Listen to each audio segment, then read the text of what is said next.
Alright, so this is Brody over here. I'm going to make a quick little tutorial for you. You mentioned that you just want to know what or how to, what was it, how to gauge like levels of saturation with log images. And this is going to work with log or even a Rec 709 or just fully colored images. It doesn't really matter.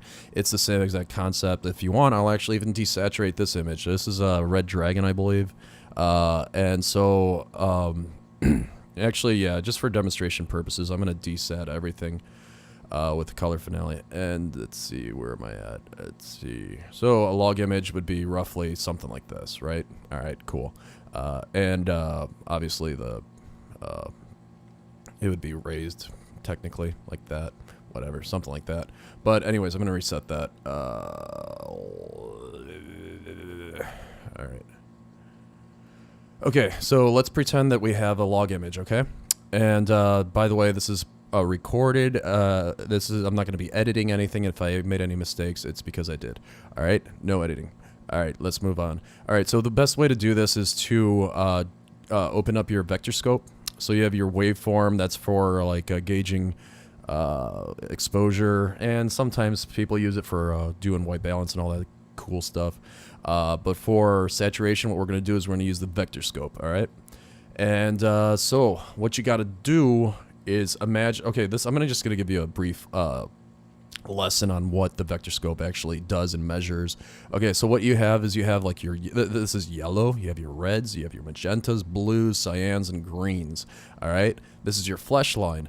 This is where you want your colors. You want this blob right here to line up on this specific line, because this is pretty much what is going to be gauging this part of his skin, you know? So you always want it to kind of like line up to that. So it looks like it's pushing too much on the yellow side. So what you do is just drag the midtones or gamma over towards the reds and everything, and you'll have it land more on the red line. All right, cool. And so the way that you gauge saturation levels is you have to imagine that there's an imaginary line. So what I do is I look at the corners of the boxes right here, and it would be a lot more helpful if Final Cut would put like little lines in there. I think Premiere has that, which is a really good idea. But anyways, just connect these lines, and you never want to go past that line. So I'm sure you've heard of broadcast safe. It's the same concept. It's anything over, like, if it was over around here, it would be turned down. Like if you're submitting it to broadcast, and it would be turned down because it's technically an illegal amount of saturation. So always keep it below this line.